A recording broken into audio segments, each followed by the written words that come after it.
kembali lagi di Islami Tinda, Jamaah Islami Tinda yang baru bergabung. Kita ingatkan lagi, hari ini kita sedang membahas tentang tema yang luar biasa. Temanya adalah getaran cintaku berkurang. Nah, bagus banget nih buat pasangan-pasangan yang mungkin sudah lama menikah, yang sekarang kelihatan biasa-biasa aja, harus nonton. Nah, sekarang sebelum kita lanjut mendengarkan tausiah dari guru-guru kita, saya akan mengajak ada sebuah video tayangan lagi bagus ya dari guru kita. Ada nasihat dari Habib Umar bin Hafiz mengenai cinta dalam rumah tangga. Ini dia tayangannya. Masya Allah. Benar. Makanya Sosok suami itu harusnya banyak nyuapin istri dengan tangan sendiri ke mulut istri. Tapi nyuapin juga nggak boleh sembarangan nyuapin, jamaah. Karena getaran cinta itu ternyata bisa hilang, yang saya dengar itu dengan menyuapi istri dengan makanan-makanan yang tidak halal. Allahu Akbar. Coba kita minta penjelasannya. Gimana cara mendeteksinya Ustadz Syam nih? Kalau kita tuh memberikan nafkah yang nggak haram kepada rumah tangga kita atau keluarga kita, ini masuk dalam istri dan anak-anak. Nafkah yang nggak halal. Baik, tapi guruku Ustadz Maulana Mas Fadli, Ustadz Lulung, serta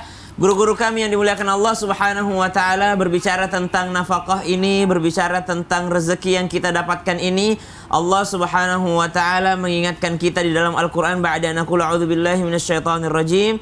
Ya ayyuhal nasu kulu mimma fil ardi halalan tayyiban ولا تتبعوا خطوات الشيطان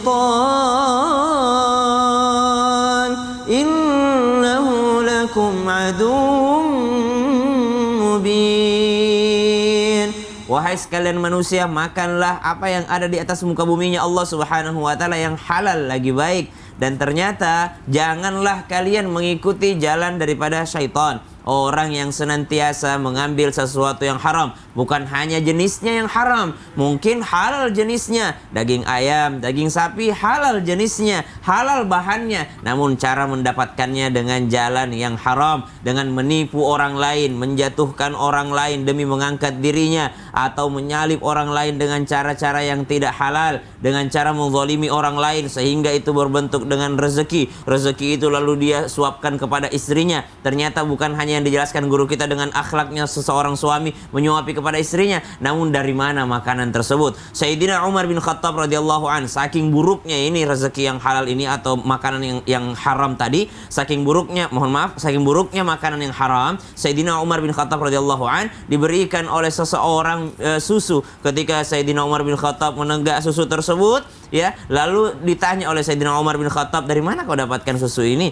Lalu orang tersebut mengatakan, tadi ada pembagian di pinggir jalan, nggak tahulah dari mana itu, tapi ada orang bagi-bagi di pinggir jalan. Sayyidina Umar bin Khattab langsung memasukkan jari-jarinya ke dalam tenggorokannya untuk memuntahkan susu yang masuk tadi. Sayyidina Abu Bakar As-Siddiq radhiyallahu an diberikan oleh seorang hamba sahayanya makanan, lalu ditanya, dari mana kau dapatkan makanan ini? Dulu ini sebenarnya uang saya sendiri, wahai Abu Bakar As-Siddiq. Lalu kata Sayyidina Abu Bakar As-Siddiq, memang pekerjaanmu apa? Ini sebenarnya dari uang-uang tabungan saya yang dulu saya pernah pura-pura jadi orang pintar, orang dukun, lalu saya mendapatkan hasil daripada hal tersebut. Sayyidina Abu Bakar Siddiq mengeluarkan daripada makan tersebut dengan masukkan jari-jarinya. Maka subhanallah, mereka sadar bahayanya daripada rezeki yang haram tadi. Kalau caranya dideteksi, seorang wanita bertanya kepada suaminya dengan mengatakan, ya wahai suamiku, bertakwalah kepada Allah Subhanahu wa Ta'ala dan berikan aku makanan yang halal, karena aku sanggup menahan lapar dan haus, tapi aku tidak sanggup menahan api neraka. Tapi gini Ustaz Syam, kalau misalnya kita bicara masalah orang udah lama makin menikah ya, semakin lama itu orang tuh udah berpikir logis aja deh ya. Udah deh, pokoknya masalah cinta tuh belakangan aja, yang penting tuh keluarga tuh bisa makan, kenyang, kebutuhan tercukupi, kebutuhan biologisnya masih ada gitu. Itu bagaimana tuh? Walladzi ja'ala lakumul arda dhalulan famshu fi manakibiha wa kulu min rizqi wa ilaihin nusyur. Dalam surah Al-Mulk Allah katakan, Allah menjadikan di muka bumi ini kemudahan untuk kita mencari rezeki. Jadi memang Allah sudah mudahkan di atas muka bumi ini. Jadi keliru ketika seseorang merasa sulit untuk yakni mendapatkan yang halal, maka mereka mencari yang haram, sangat keliru. Jadi ternyata termasuk di antara kewajiban seorang suami kepada istrinya jelas tetap memberikan nafkah yang halal kepada istrinya, karena itu kewajiban. Jadi nggak boleh diremehkan itu. Kewajiban dari Allah tentu ada efek baiknya kepada kita. Nah, harus dibiasakan juga pasangan suami istri walaupun udah menikah, menikah, rasanya itu kayak baru bertemu, seolah-olah kita baru pacaran nih gitu ya. Jadi akan begitu terus tuh sampai kapanpun. Jadi bukan hanya suami memberikan sebagai kewajiban, tapi istri juga harus pandai-pandai berterima kasih. Kenapa? Karena Allah mengingatkan melalui lisan baginda Nabi SAW, siapa yang tidak bersyukur kepada manusia, itu tidak bersyukur kepada Allah. Karena rezeki dari Allah itu tidak langsung dari Allah, pasti perantara manusia. Bener. Pasti perantara manusia. Nah, ini Masya Allah luar biasa. Jadi buat pasangan suami istri janganlah pernah nganggap, ih udah lama-lama kayak saudara ya. Itu bahaya itu. Bisa kali, Udah, bisa kacamata- kali. kacamata masih lanjut. Liburan masak di rumah terus. Oh, ya Allah. Ketemu panci lagi, ketemu ember lagi. Ini kan curhatan para wanita, please. Oh, Para suami, peka dong. Iya. Jangan liburan di rumah terus. Ketemu panci, ketemu Oh, ember. pantas ada hubungannya sama kacamata. Ini kacamata mau liburan maksudnya? Iya. Oh iya. Minta diajak liburan jamaah ya Allah. Tapi yang benar ya, maksudnya buat jamaah Islam itu yang ada di rumah ya. Kita mungkin ya pengen getaran itu kembali, Ya. mungkin harus ada yang namanya Healing. with time. With time. Ya, With time. suami istri kan. Jadi bukan me time pas sendiri. Jadi with time supaya bisa healing. Itu Jadi dia tuh. menimbulkan benih-benih cinta kembali. Haruskah seperti itu dalam Islam? Mau izin penjelasannya? Harus dong. Harus. Kayaknya Dijela- kurang jalan-jalan nih. Siapa? Pak Ustadz kurang jalan-jalan. Jalan-jalannya kerja terus. Oh iya. kasihan. Mohon izin Ustadz, Kak Fadli. Jamaah. Yeay. Oh jamaah. Yeay. Alhamdulillah. Ini dia nih. Kalau kita ngomongin masalah Rasulullah SAW, apakah beliau juga jalan-jalan? Apakah beliau juga healing? Nah, kita sering nih bersalawat. Allahumma sholli ala sayyidina Muhammad. Assalamu alaik Zainal Anbiya. Assalamu alaik Atqal Atqiya. Rasulullah adalah seorang nabi yang paling bertakwa di antara kita yang bertakwa. Setakwa-setakwanya kita lebih takwa Nabi. Tapi walaupun Rasulullah itu bertakwa, nggak lupa dia healing. Nggak lupa beliau jalan-jalan. Bahkan dalam Al-Quran dinyatakan, wa ma arsalna qablaka minal mursalin illa layakuluna to'am wa yamshuna fil aswaq.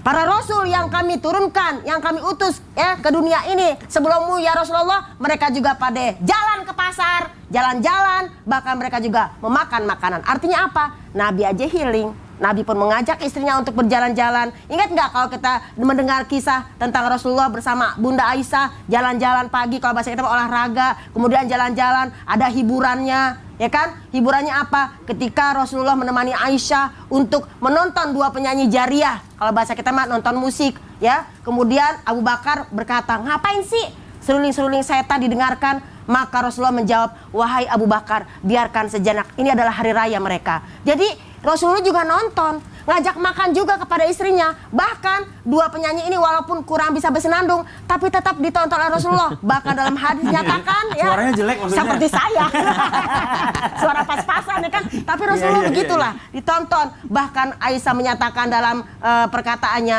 aku menempelkan pipiku di pipinya Rasulullah. Mesra banget kan, sambil nonton sambil tempelan pipi, begitu. Jadi cinta nggak berkurang ya kan. Masa kita bukan Nabi nggak ngajak istri jalan-jalan? Makanya kalau yang namanya ada masalah tidak ada jalan keluarnya, maka keluarlah jalan-jalan. Seperti itu yang pertama. Yang kedua, layak kuluna to'am. Rasulullah juga memakan makanan. Jadi mau makan di mana nih? Kuliner, silakan. Bahkan suatu ketika Rasulullah berjalan dengan Abu Bakar dan Umar bin Khattab, ada yang traktir makanan, maka beliau mengatakan, inilah nikmat yang pasti ditanya oleh Allah Subhanahu wa taala. Jadi, hai para suami, hai suami istri, jangan lupa jalan-jalan. Dia ngomong gini, gimana mau jalan-jalan? Belum bayar SPP, belum bayaran. Nah, Ya, itu istrinya dia bilang gini, masalahnya. Pak, healing dong Pak. Gitu. Hilang. Pusing katanya. Makan aja kurang, masih mau hilang-healing. Itu SPP bagaimana aja tuh? belum Gitu? bayar. Itu seperti gimana itu. tuh? Istri Nah, harus ngomong apa? Makanya seorang istri juga harus pinter ngatur uang belanja. Adalah kan jalan-jalan benar. nggak harus jauh-jauh. Bener, nabung ya pelan-pelan. Nabung pelan-pelan. Sedikit-sedikit ditabung, Carengin. lama-lama jadi bukit. Begitu. Nah, jadi buat para perempuan juga harus pinter. Karena memang bicara masalah keuangan ini sebenarnya harusnya yang ngatur perempuan. Kalau memang Jadi yang ngatur keuangan adalah perempuan. harusnya perempuan. Cuma kalau perempuan yang nggak bisa, kembalikan kepada suami. Kayak saya. Ulangi kata-kata itu tadi. Iya, kalau dia nggak bisa nyerah, balikin ke suami. Yang sebelumnya. Iya, kalau Yang ngatur perempuan keuangan istri. Udah, kita mau lanjut lagi nih, ada pertanyaan masuk nih.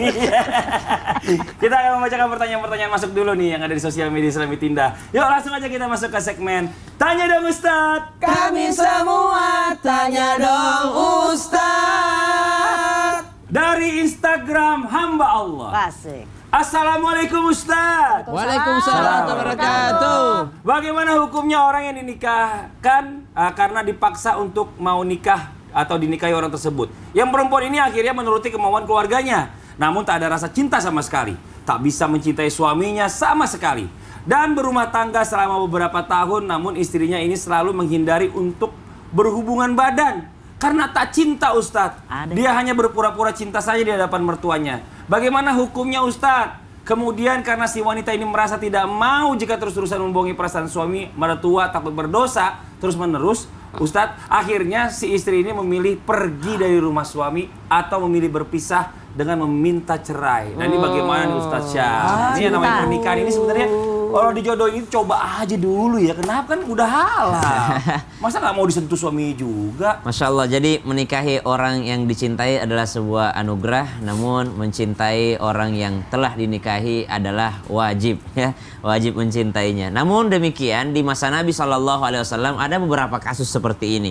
Ada yang mungkin seperti sepupunya Nabi SAW yang mungkin menikah karena diperintahkan oleh Nabi SAW.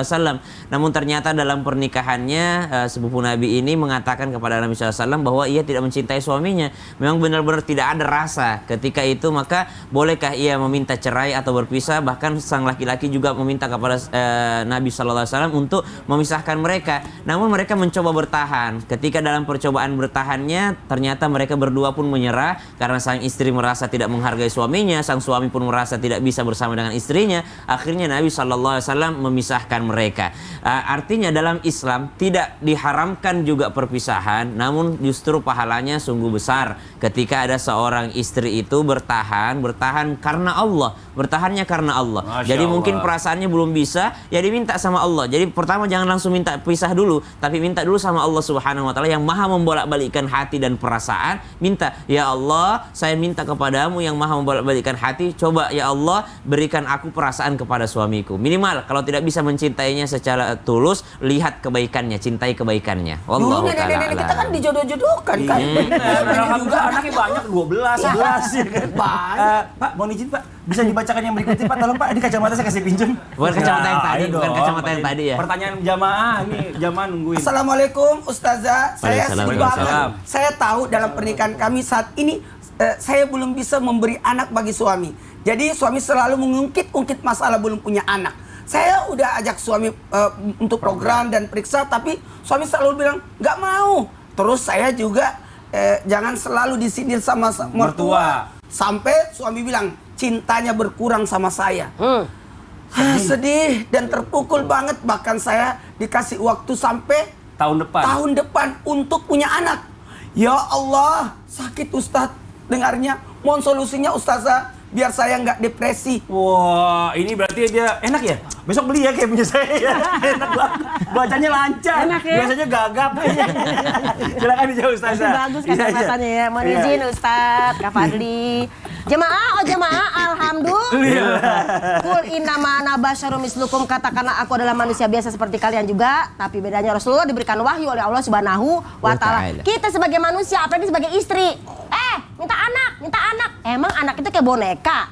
Ya kan, tinggal minta terus langsung ada. Ini adalah karena kekuasaan Allah. Jadi kalau bunda sakit hati wajar, tapi jangan berkepanjangan. Tahu kalau kita sakit hati melulu, tapi badan kita lemah, gimana mau punya anak? Kalau kita sehatin diri kita, insya Allah dengan izin Allah berikan anak karunia Allah. Karena apa? Dalam surat nyatakan dalam Al-Quran ada sepasang suami istri yang ketika dia itu menikah dikasih anak perempuan doang. Ya nggak Pak Ustadz? Ada yang dikasih anak laki-laki doang. Ada yang dikasih anak sepasang laki dan perempuan. Ada yang memang tidak dikasih anak atau belum dikasih anak. Jadi bilang sama suami, ini bukan kita nggak punya anak, kita belum dikasih sama Allah. Karena mungkin Mas masih sibuk, saya masih sibuk. Mungkin nanti kalau punya anak kita belum bisa ngurusnya. Jadi memang perkataan suami betul juga sih. Jangan-jangan dia sedih. Karena apa? Kenapa udah lama kok belum punya anak juga? Ini direnungkan, bukan disedihin, bukan didepresiin. Kenapa? Kita berdua sama-sama ingin punya anak. Dalam surat An-Nisa juga dinyatakan ketika kita nikah, maka akan lahirlah ya anak-anak laki dan perempuan. Itulah yang namanya niat kita nikah. Tapi ibu hebat loh. Walaupun suami ngomong seperti itu, tetap ada pertanyaan ke kita. Karena apa? Gimana nih solusinya? Coba kalau enggak, depresinya sampai bunuh diri. Nauzubillahimin. Nauzubillah Nah, kita min jangan dzalik. putus asa. terlampau keji bila di hati ingin membunuh diri. Tahu nggak lagi? Itu lagunya Subasa. Suka tahu saya juga. Naruto kali. Ingat ya, ada Allah. Pertama kita berdoa dulu. Ya Allah, ini suami nuntut begini. Kalau emang kun fayakun kau berikan kami anak ya Allah, ya kan? Betul. Karena apa?